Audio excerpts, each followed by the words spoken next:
ایک بادشاہ کی 7 بیٹیاں تھیں۔ ایک دن بادشاہ بہت خوش ہوتا ہے اور اپنی 7 بیٹیوں کو بلا کر پوچھتا ہے کہ میں تم سے ایک سوال پوچھوں گا اور اگر جواب اچھا لگا تو تمہارا من چاہا انعام بھی دوں گا۔ سب ایک قطار میں کھڑی ہو جاؤ اور ایک ایک کر کے بتاؤ کہ تم کس کا دیا کھاتی ہو اور کس کا دیا پہنتی ہو۔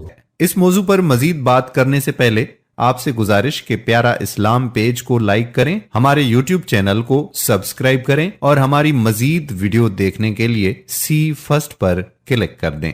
7 میں سے 6 بیٹیوں نے کہا کہ ابا حضور آپ کا دیا کھاتے ہیں اور آپ کا دیا پہنتے ہیں، آپ ہی کی وجہ سے ہماری یہ شان و شوکت ہے۔ یہ سن کر بادشاہ بہت خوش ہوا اور سب کو اس کی من پسند چیز دے دی۔ جب سب سے چھوٹی بیٹی کی باری آئی تو اس نے کہا کہ میں اللہ کا دیا کھاتی ہوں اور اپنی قسمت کا پہنتی ہوں اور یہ میرا نصیب ہے۔ بادشاہ یہ سنتے ہی آگ بگولا ہو گیا اور کہنے لگا کہ اے کمبخت، تو نے میری ناشکری کی ہے، تجھے اس کی سزا ضرور ملے گی۔ شہزادی نے کہا جو حکم ابا حضور۔ بادشاہ نے سپاہیوں کو حکم دیا کہ جاؤ اسے جنگل میں چھوڑاؤ، میں بھی دیکھوں کہ یہ میرے بغیر کیسے اللہ کا دیا کھاتی ہے اور اپنے نصیب کا پہنتی ہے۔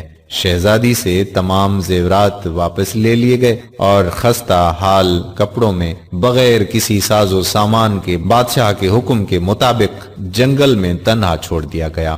سب سپاہی شہزادی کو چھوڑ کر واپس چلے گئے۔ شہزادی جنگل کو دیکھنے لگی، چاروں طرف درخت ہی درخت تھے اور دوپہر سے شام ہونے والی تھی کہ شہزادی نے سوچا کہ کیوں نہ کچھ لکڑیاں جمع کر لوں تاکہ رات کو آگ جلاؤں، پھر کوئی جنگلی جانور پاس نہیں آئے گا اور رات بھی گزر جائے گی۔ شہزادی جنگل میں لکڑیاں ڈھونڈنے چل پڑی۔ اس کی نظر ایک جھونپڑی پر پڑی جہاں باہر ایک بکری بندھی ہوئی تھی اور اندر سے کھانسی کی آواز آ رہی تھی۔ پہلے تو شہزادی بہت حیران ہوئی کہ اتنی ویران جگہ پر جھونپڑی۔ جب وہ جھونپڑی کے اندر داخل ہوئی تو کیا دیکھتی ہے کہ ایک بوڑھا ضعیف ایک چارپائی پر لیٹا ہے اور کھانستے کھانستے پانی پانی پانی پکار رہا ہے۔ شہزادی ادھر ادھر دیکھتی ہے تو کونے میں ایک پانی کا گھڑا پڑا ہوا ہوتا ہے۔ وہ گلاس میں پانی بھر کر بوڑھے ضعیف کو پلاتی ہے۔ اتنے میں بوڑھا ضعیف شہزادی سے پوچھتا ہے کہ بیٹی تم کون ہو اور اتنے بڑے جنگل میں تم اکیلی کیا کر رہی ہو؟ تب شہزادی اسے پورا ماجرا بتاتی ہے کہ وہ یہاں تک کیسے پہنچی۔ بوڑھا ضعیف اسے جھونپڑی میں ہی رہنے کا بولتا ہے اور کہتا ہے کہ میں شہر میں کام کرتا ہوں، صبح شہر چلا جاؤں گا اور 8 دن کے بعد آؤں گا، تم یہیں رہو اور جھونپڑی میں کھانے کا سامان ہے اور ندی پاس ہی ہے، تم وہاں سے گھڑا بھر لیا کرنا۔ صبح کو بوڑھا ضعیف شہر چلا جاتا ہے اور شہزادی یہاں اکیلی جھونپڑی میں سب صفائی کر کے بکری کا دودھ نکالتی ہے، آدھا اپنے لیے رکھ لیتی ہے اور آدھا باہر ایک کونے میں برتن میں ڈال کر رکھ لیتی ہے کہ رات کو کوئی جانور بھوکا یا پیاسا ہوگا تو پی لے گا، اور خود اندر آ کر سو جاتی ہے۔ صبح سویرے جب شہزادی اٹھتی ہے تو کیا دیکھتی ہے کہ دودھ کا برتن خالی اور پاس ایک لال پڑا ہے جو دیکھنے میں بہت ہی نایاب اور قیمتی معلوم ہوتا ہے، اور پاس ہی سانپ کے نشان بھی نظر آتے ہیں۔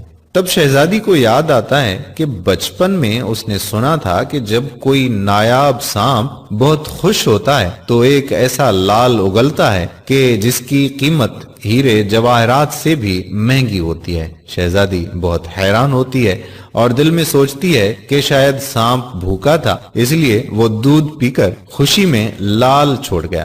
پھر وہ لال اٹھا کر اپنے پاس رکھ لیتی ہے اور پھر اگلی رات شہزادی برتن میں دودھ رکھ دیتی ہے اور اگلی صبح جب دیکھتی ہے تو پھر ایک لال ہوتا ہے۔ ایسے ہی کرتے کرتے 7 دن گزر جاتے ہیں اور شہزادی کے پاس 7 لال جمع ہو جاتے ہیں اور اس دن بوڑھا ضعیف بھی آ جاتا ہے۔ تب شہزادی اسے لال دکھاتی ہے اور سارا واقعہ بتاتی ہے اور بوڑھے ضعیف کو 3 لال دے دیتی ہے اور کہتی ہے کہ شہر جا کر یہ لال بیچ دو اور آتے وقت اپنے ساتھ محل بنانے والے مزدور لے کر آنا۔ باقی 4 لال شہزادی اپنے گلے میں مالا کے طور پر پہن لیتی ہے اور کچھ ہی مہینوں میں جنگل میں ایک عالی شان محل تیار ہو جاتا ہے۔